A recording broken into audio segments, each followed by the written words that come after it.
एक गुजरी, एक किरात कन्या कोल बाला भील बाला, एक जाट बाला आई और कहने लगी कि तेरे लाला का मैं नाम रख देती हूं। अब घर में सभी आ रही हैं, यादव कुल कन्याएं, अहीर बालाएं, अहीर छोहरियां, यादव कुल कन्याएं, जाट बालाएं, कुमारियां, तरुणियां, वो बड़ी ऐसी सहज, सुंदर, मोहक, शांत, निर्वैद्य, अत्यंत शुचि, पवित्र, दिव्य, वो पूर्व काल के ऋषि मुनि ही थे जो ऐसे गोपियों का वेश धारण करके नंद भवन में घुस गए। कुछ जाट बालाएं, कुछ किरात कन्याएं, कुछ कोल भील बालाएं, अहीर छोहरियां, गुजरियां, गुजर बालिकाएं, लोग घुस घर गई, घर में घुस गई। एक जाट बाला, एक गुजरी ने, एक अहीर बाला, एक और ऐसे यादव कन्या ने पकड़ लिया कृष्ण को और कह लगे हम नाम रख देती हैं।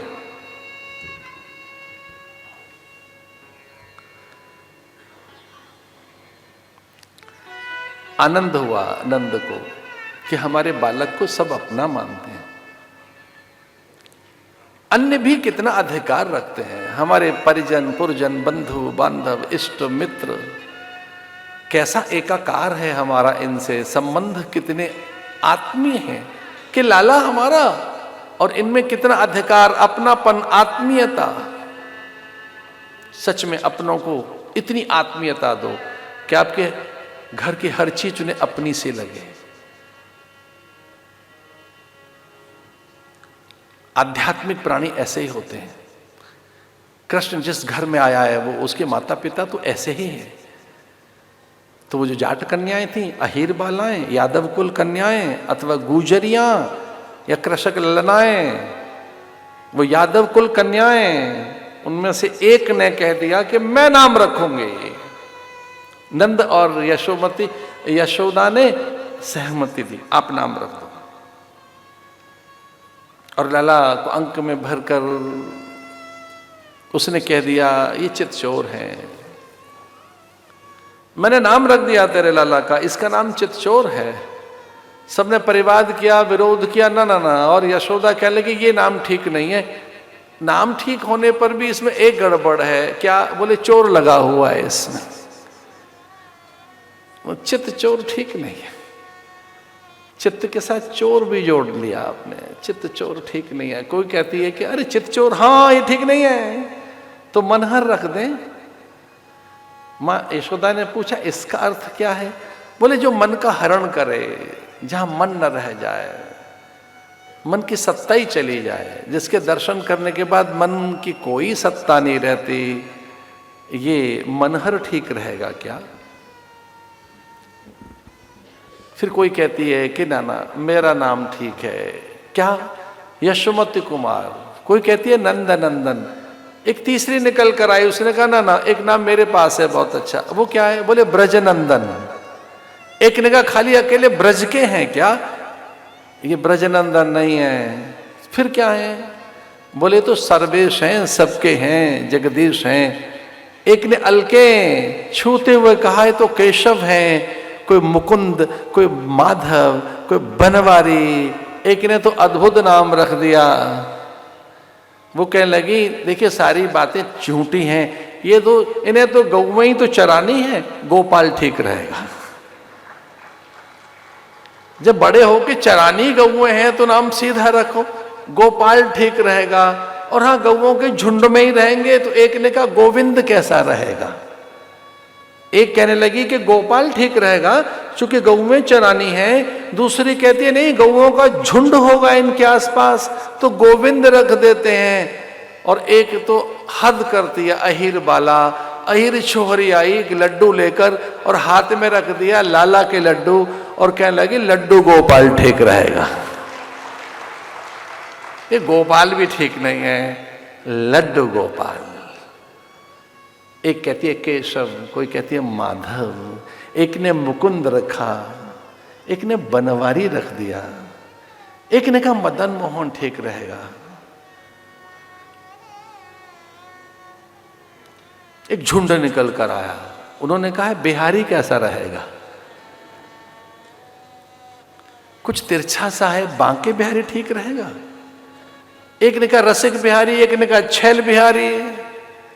नंद बाबा ने कहा ठहरो ठहरो, ये हमारा अधिकार नहीं है, गुरुजी जो नाम रखेंगे वही ठीक है, जो गुरुदेव रखेंगे, जो गुरुजी कहेंगे वो नाम ठीक है।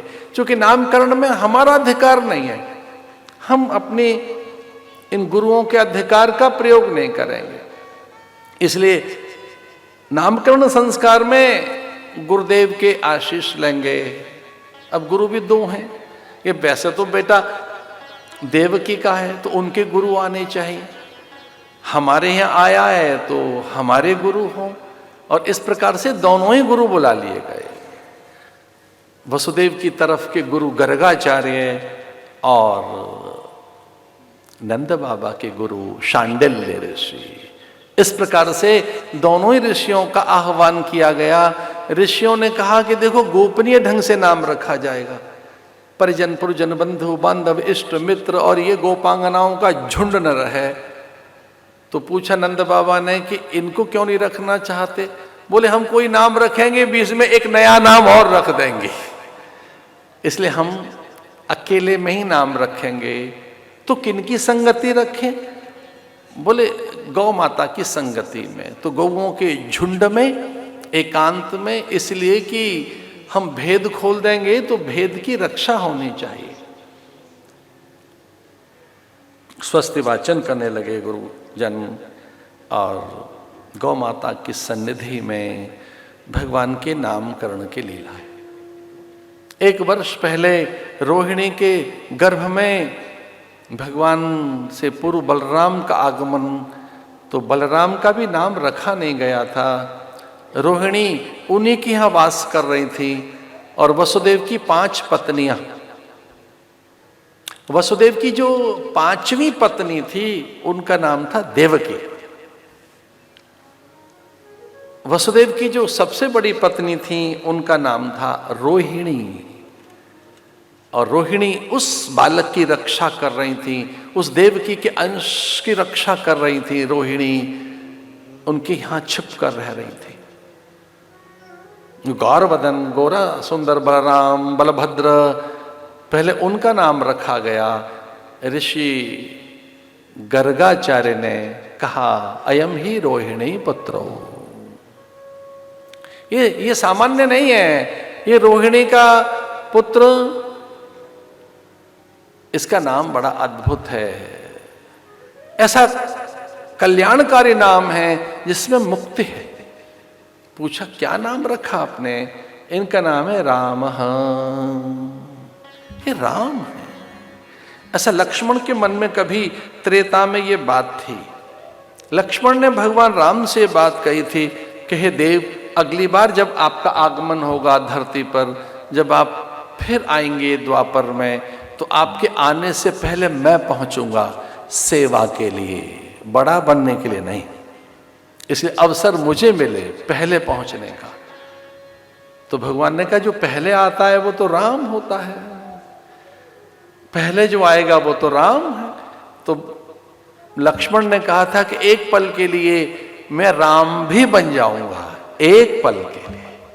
तो ऐसा कहते हैं गर्गाचार्य के मुंह से जो नाम निकला, और उन्होंने कहा राम।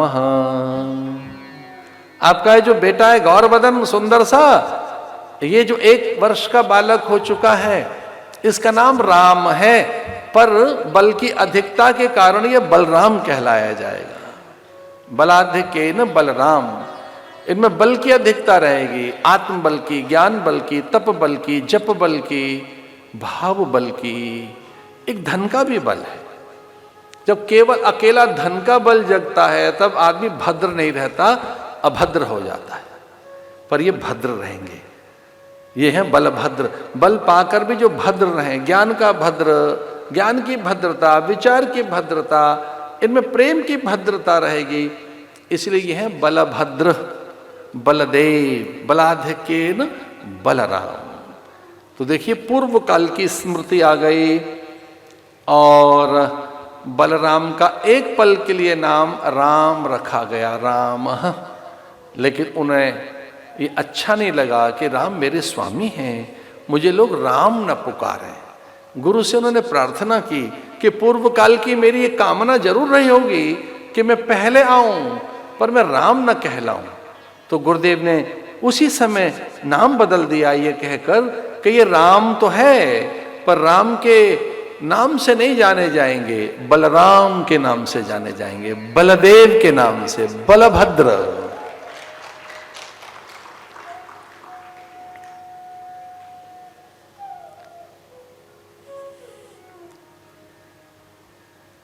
यशोदा बड़ी व्याकुल है कि लाला का नाम कर्ण हो।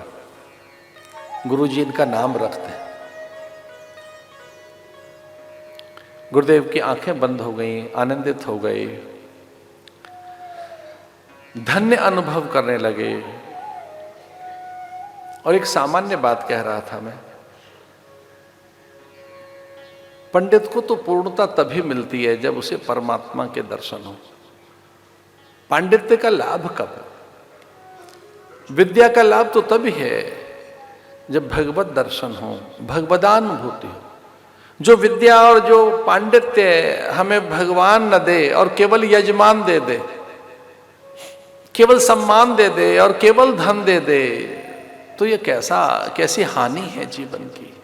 जीवन में किस प्रकार का घाटा हुआ कि पांडित्य से अथवा ज्ञान से सिद्धि तो आई, प्रसिद्धि मिली, संप्रदाय का विस्तार हो जाए, अनुयायियों की लंबी कतार बन जाए, पूरी धरती पर जय जयकार हो, अक्षर कीर्ति हो, दिग दिगंत में आपका वैभव विस्तार हो जाए, इहलोक और परलोक में आपकी अंतहीन चर्चाएं हो सुखद, लेकिन भगवत प्राप्ति न हो, तो ऐसा पांडित्य, ऐसा ज्ञान, ऐसी विद्या, इस प्रकार का तप भी किस काम का है कि जिसमें भगवत प्राप्ति ना हो।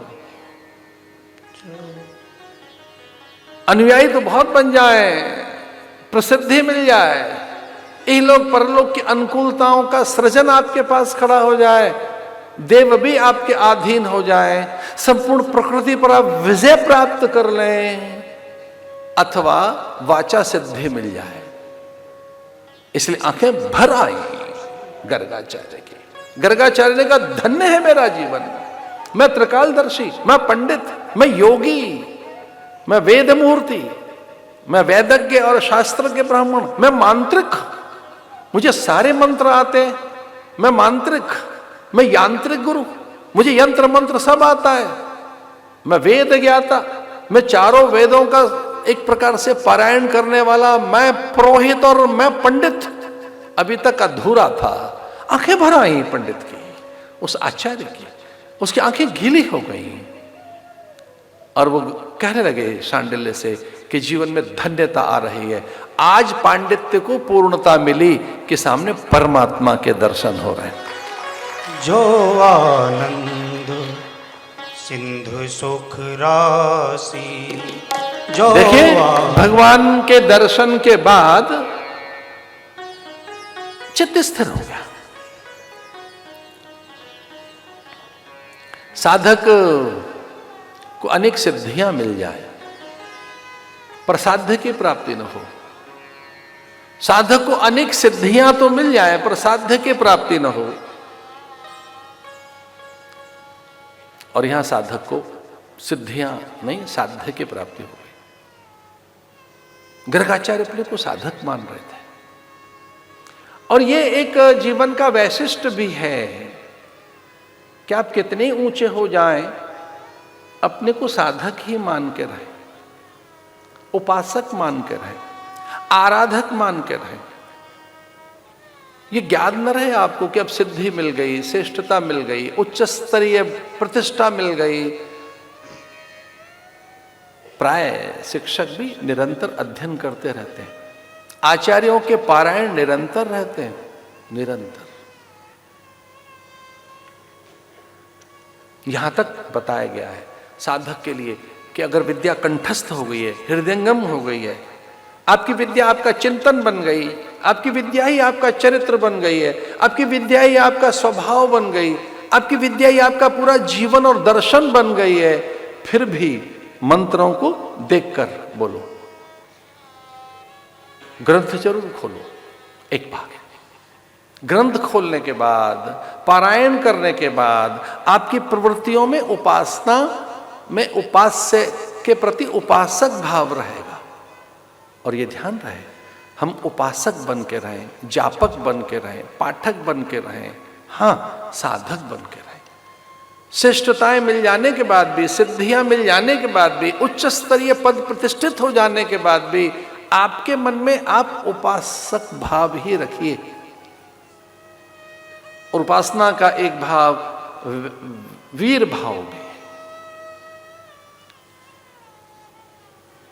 एक पशु भाव है, एक देव भाव है। वीर भाव का अर्थ है कि कहीं मुझ में अभिमान तो नहीं आ गया, कर्तापन का, श्रेष्ठताओं का बोध तो नहीं है, ये निरंतर ज्ञान तो नहीं रहता कि मैं बड़ा हो गया हूं, मैं श्रेष्ठ हूं, मुझ में तप का अभिमान तो नहीं आ गया। इसलिए वीर भाव, इसे कहेंगे वीर भाव। अहंकार को जीत लेने का नाम ही वीर भाव है, अपने काम को जीत लेने का नाम ही वीर भाव है। एक पशु भाव, इसका एक अर्थ और भी है। एक इसका अर्थ यह है कि मुझ में जड़ता तो नहीं आ गई कहीं, मैं वैसा ही तो नहीं कर रहा हूं जो रोज कर रहे हैं, हमारी उपासना यांत्रिक तो नहीं हो गई कहीं, कहीं वो गणनाएं जो रोज कर रहे थे उन तक ही तो सीमित नहीं है। और अगर हमारी उपासना केवल गणना रह गई है, नियमों का निर्वहन रह गई है, रोज दीप जला रहे हैं अभी भी दीप जलाना है, रोज पारायण कर रहे हैं अभी भी पारायण करना है, तो जड़ता पशुता की ओर लेकर जाती है, जड़ता लाती है।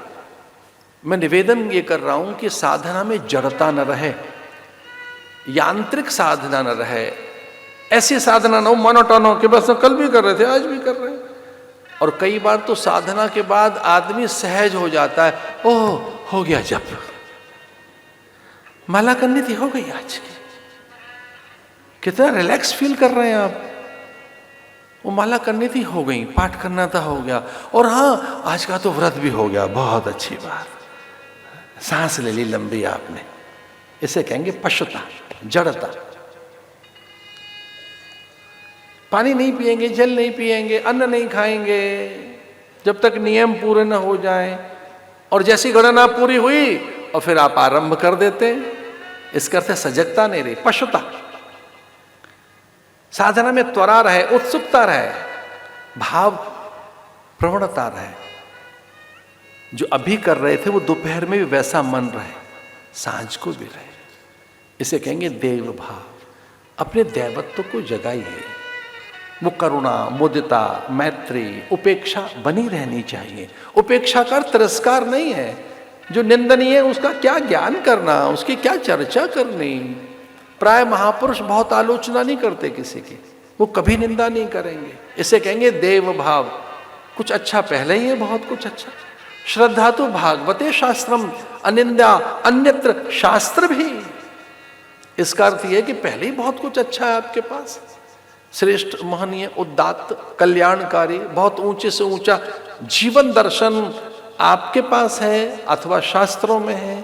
तो निंदा वो करते हैं जिनके पास शुभ विचार नहीं है, पवित्र विचार नहीं है, सकारात्मक विचार नहीं है, विधेयक विचार नहीं है, अथवा जिनके पास यथार्थ का बोध नहीं है, वो करते हैं प्राय निंदा। अधिक उपेक्षा में न रहो, देव भाव में रहो। इसे गर्गाचार्य अत्यंत आनंदित हैं और गर्गाचार्य कहते हैं मेरा सन्यास सार्थक हो गया कि सामने सच्चिदानंद है, मेरे पांडित्य को पूर्णता मिल गई, सामने परमात्मा है। और देखिए मैं ब्राह्मण, वो कहते हैं हम तो ब्राह्मण हैं, नाम रखने आए, आज मेरा ब्राह्मणत्व भी साकार हो गया, सामने ब्रह्म है, मैं भक्त, मेरी भक्ति सार्थक हो गई, सामने भगवान है।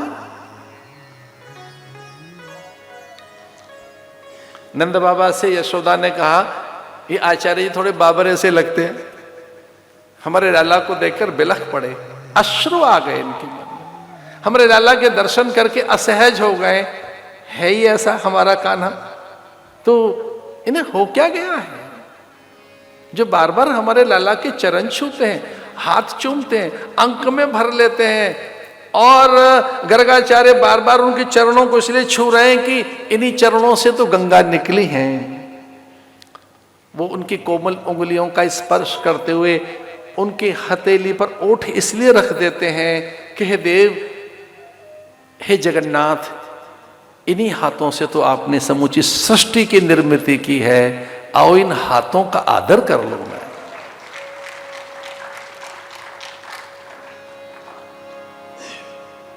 यशोदा ने चेताया, उनको हिलाया, जगाया। यशोदा समझ गई कि ये भाव में डूब गया महात्मा, ये बहुत गहरे भाव में खोया हुआ है, हमारे कृष्ण के रूप रस माधुर्य में, हमारे पुत्र के परमानंद में डूब गया ये महात्मा। तो विनय पूर्वक कहने लगी कि हे गुरुवर, हमने आपको अपने बेटे का नामकरण करने के लिए बुलाया था, आपको विस्मृति हो गई, हमारे बेटे का नाम रख दीजिए। और उनके मुंह से निकला ना। कितनी अद्भुत बात कही। उन्होंने कहा ना, नयति नयति, ना हमसे नहीं होगा, नेति नेति।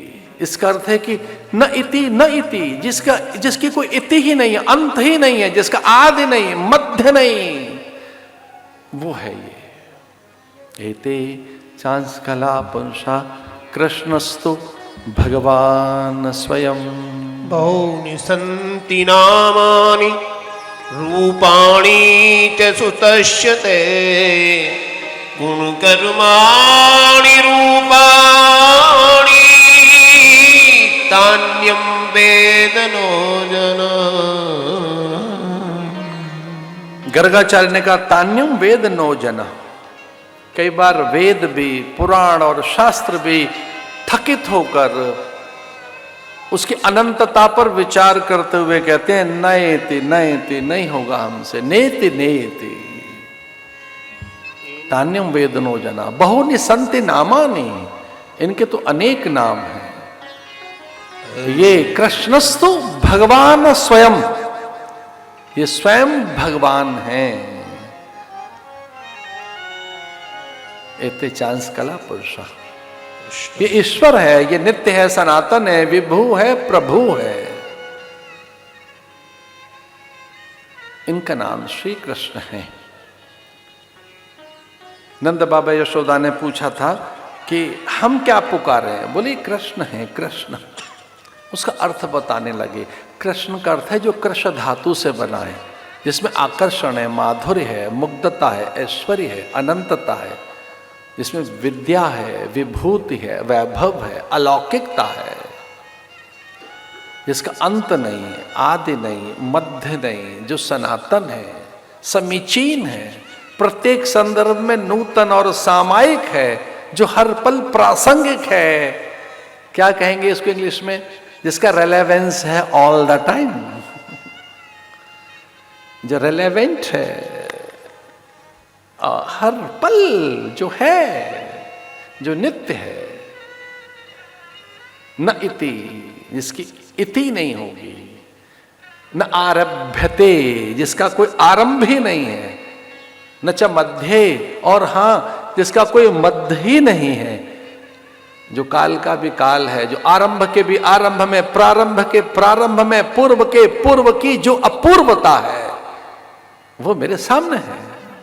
जो पूर्व की भी अपूर्वता, पूर्वता है, पूर्व कहेंगे पहले को, तो पहले से पहले, उससे पहले, सबसे पहले, आरंभ के भी प्रारंभ में जो है, आदि के भी आद्य में जो आद्यावस्था है, वो ये जो एक अपूर्वता है, ये जो दिव्यता है, ये कृष्ण है ना। इसमें आनंदवाचक है। ध्यान रखना, आकर्षण तो संसार की बहुत सी वस्तुओं में है, पर आकर्षण मंद हो जाता है, खो जाता है। आकर्षण में आनंद भी है, आकर्षण में मोद माधुर्य भी है, आकर्षण में मुक्ति भी है, आकर्षण में आत्मीयता भी है। आकर्षण केवल आकर्षण नहीं है, वो नित्य है। और बहुत से पदार्थ हमें अपनी ओर खींचते तो हैं, पर उनमें आकर्षण नित्य नहीं है, क्षण भंगुर है, थोड़ी सी देर का है। तो जो सच्चिदानंद है, नित्यानंद है, मुक्तानंद है, अखंडानंद है, परमानंद है, ऐसे में आपको विनोद के लिए कह रहा हूं, महात्माओं के नाम के आगे आनंद लगता है, जैसे दयानंद, विवेकानंद, ऐसे उनके नाम के आगे, फिर उनकी वंश अथवा गोत्र अथवा उनकी अवस्थाएं। हम महात्माओं की चर्चा कर रहे थे और देखो संत आ गए।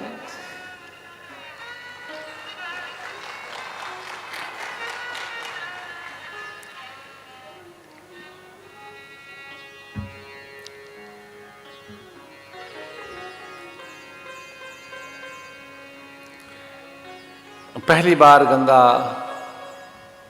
पहाड़ों की ओट से निकलकर हिमालय की पर्वतमालाओं से विविध तीर्थों को स्पर्श करते हुए गंगा जब पहली बार धरती को छूती है, वो जगह हरिद्वार, और वहाँ से चलकर आए हैं हमारे वंदनीय पूज्य जयराम आश्रम समूह के अधिपति आदरणीय ब्रह्मचारी ब्रह्म स्वरूप जी का आगमन कल्याणकारी है।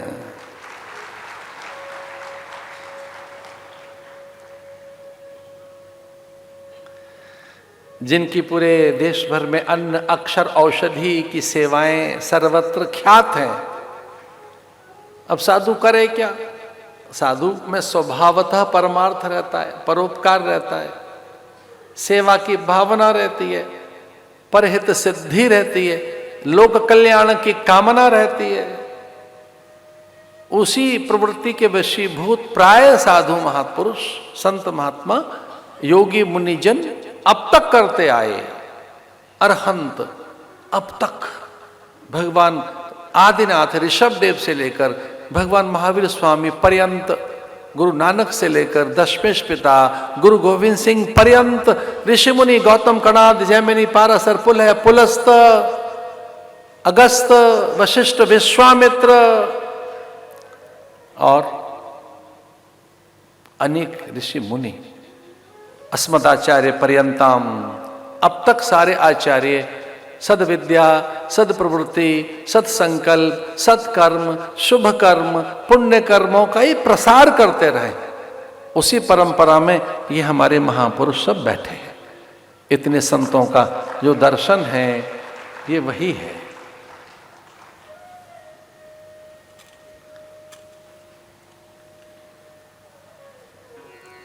श्री कृष्ण, ये भगवान का नाम रखा गया जिसमें आनंद है और माधुर्य है। फिर उनके अनेक नाम हैं, माधव, मुकुंद, बनवारी, गिरिधारी। कृष्णस्तु भगवान स्वयं।